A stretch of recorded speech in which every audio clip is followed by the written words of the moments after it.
Hi guys, मेरा नाम है साहिल खन्ना और आज की वीडियो शुरू करते हैं। सबसे पहले न्यूज है भाई, यूपीआई पेड हो सकता है। ये बात पहले भी बोली गई थी, अब क्लियरिटी दिखाई दे रही है। आरबीआई के चीफ ने बोला है कि यूपीआई को फ्री नहीं रखा जा सकता है, ये अनसस्टेनेबल है।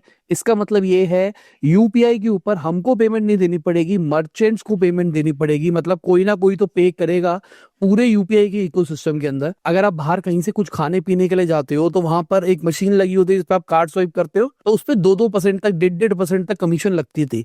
आज यूपीआई के चक्कर पे जो दुकानदार होते हैं उनको कोई पेमेंट नहीं देनी पड़ रही, उनके क्लियर कट पैसे बच रहे हैं। तो आरबीआई कह रहा है कि भाई उनसे कुछ पैसा तो चार्ज करना चाहिए, वो ही सारा का सारा जो भी इंफ्रास्ट्रक्चर की कॉस्ट आ रही है उसको बियर करेंगे। बेसिकली देखो, यूपीआई हमारे लिए सबके लिए फ्री है, बट कहीं ना कहीं उसके पीछे टेक्नोलॉजी को रन करने के लिए कॉस्ट तो आ रही है ना, तो वो कॉस्ट अब जो मर्चेंट होते हैं उनसे लिए जाएंगे। कितना परसेंट होगा ये पता नहीं, 0.2, 0.3, 0.5 या फिर 2% तक भी हो सकता है। लेट्स सी क्या होता है। बाकी मेरे हिसाब से अगर ये परसेंटेज हाई हुआ ना, 1-1.5% हुआ, तो ये यूपीआई की जो सक्सेस थी ना, कहीं ना कहीं ये रुकती हुई दिखाई दी जाएगी मेरे हिसाब से। बाकी तो टाइम बताएगा क्या होगा क्या नहीं होगा। देखो समझो, अभी के टाइम पे दुकानदार भी पुश करता है कि ठीक है यूपीआई से कर दे, यूपीआई से कर दे। जब कट के आएगा ना, दुकानदार कहेगा भाई छोड़ना, क्या टेंशन है भाई, कैश ले लेता हूँ।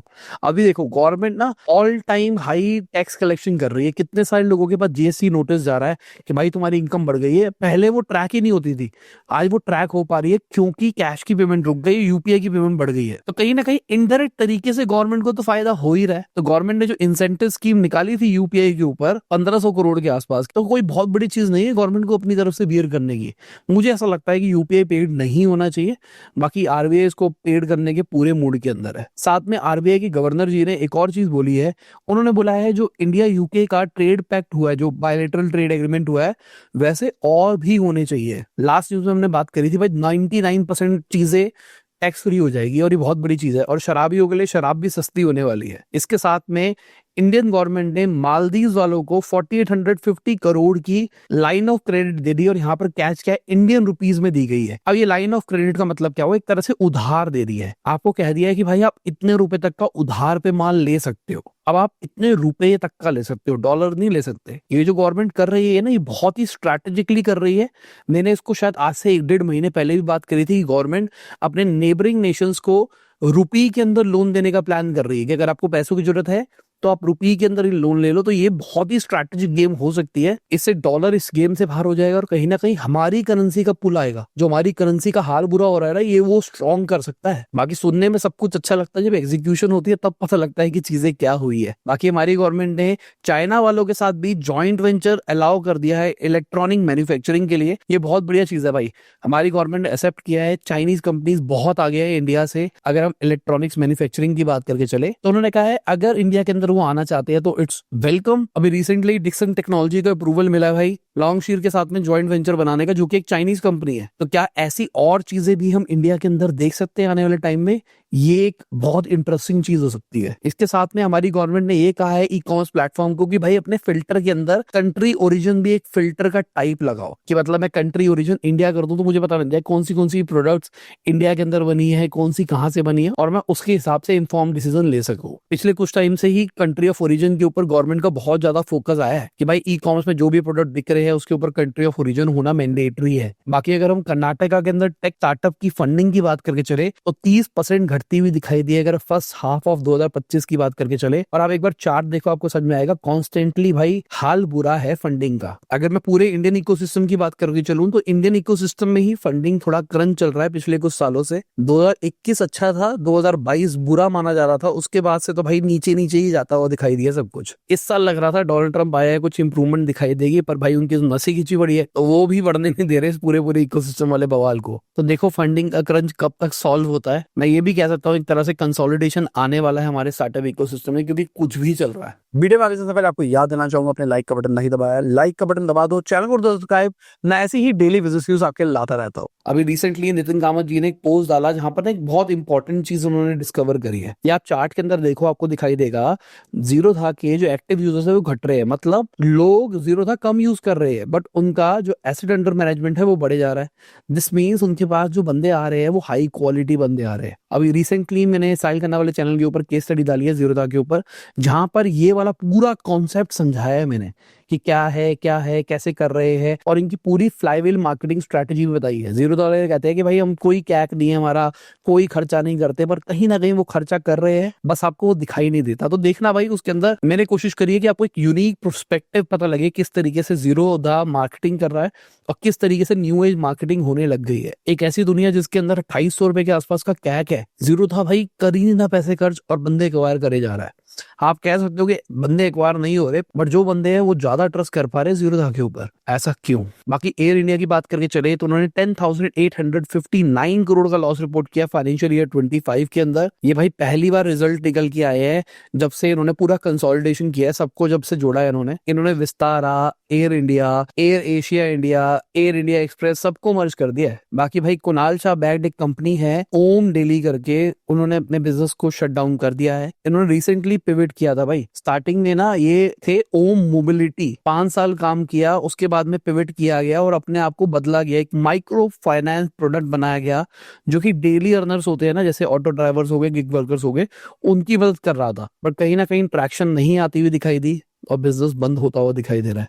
बाकी कुणाल शाह भी सही है ना, अगर देखा जाए तो 2 बड़ी कंपनीज बनाई है बट दोनों पैसा नहीं कमाई है। एक कंपनी बनाई थी जिसको बेच दिया जो कि दबा के लॉस कर रही थी, अब दूसरी कंपनी बनाई है वो भी दबा के लॉस कर रही है। हाँ लॉसेस इंप्रूव होते हुए दिखाई दे रहे हैं बट सही है भाई, मजा है। अब आप दबा के पैसे कमा रहे हो, लोगों को बिजनेस गाइड्स दे रहे हो कि भाई किस तरीके से बिजनेस करना चाहिए, बट आपने एक्चुअली प्रॉफिट जनरेट नहीं किया है। हाँ आपने वो जो पैसा आप कमाते हो, जहां से सैलरी लेते हो या फिर कुछ भी करते हो, आपने स्टार्टअप में इन्वेस्ट करके पैसा जरूर बना लिया है। अगर देखा जाए आपका जो कोर एसेंशियल बिजनेस है वहां से पैसा नहीं बन रहा है। कितनी जबरदस्त आयरनी है ना ये, अगर देखा जाए तो। बाकी यूएस गवर्नमेंट की बात करके चले तो अब वो डोनेशंस को एक्सेप्ट करना स्टार्ट कर रहे हैं ताकि वो अपने नेशनल डेट को कम कर सके। $36 ट्रिलियन का भाई इनका नेशनल डेट है। और अभी रिसेंटली जो बिग ब्यूटीफुल बिल निकाला गया है, कहा जा रहा है अगले डेकेड तक $3.4 ट्रिलियन और ऐड हो जाएगी इसके अंदर। तो कहीं ना कहीं अगर इकोनॉमिक क्रैश आता है तो उसके ऊपर डोनाल्ड ट्रम्प का बहुत बड़ा हाथ होने वाला है। देखो कहानी क्या है, अभी डेट बढ़ रहा है, डेट मतलब लोग ज्यादा से ज्यादा लोन ले रहे हैं। अब मैं आपसे एक सवाल पूछता हूँ, ठीक है, एक बंदा 1 लाख रुपए महीना कमाता है और 60,000 रुपए महीने उसकी ईएमआई में जा रहे हैं, अब 40,000 रुपए बचा रहा है उसके पास में। अब वो और लोन लेने लग जाता है, अब वो कहता है भाई मैं और भी लोन ले लेता हूँ, मैं एक नई गाड़ी ले लेता हूँ, ये कर लेता हूँ, जिसकी वजह से उसके पास जो पैसे बचते हैं वो कम हो जाते हैं। अगर पैसे कम हो जाएंगे तो क्या होगा, वो खर्चा कम करेगा, अगर खर्चा कम करेगा तो मार्केट में डिमांड कम हो जाएगी, कहीं ना कहीं इकोनॉमी नेगेटिव डायरेक्शन में जानी शुरू हो जाएगी। अगर इस डेट ट्रैप की बात करके चले तो भाई ये बहुत ही खतरनाक चीज है। बाकी एलोन मस्क ने टेस्ला को बोला है कि आप XAI के अंदर $10 बिलियन इन्वेस्ट कर दो भाई, क्योंकि अभी XAI बढ़ने वाला है और कहीं ना कहीं इसकी वजह से टेस्ला को बहुत रिटर्न मिलेगी। जिस तरीके से कुणाल शाह स्टार्टअप में इन्वेस्ट करके पैसा कमाते हैं, उसी तरीके से टेस्ला भी XAI में पैसा लगा के कमा सकता है।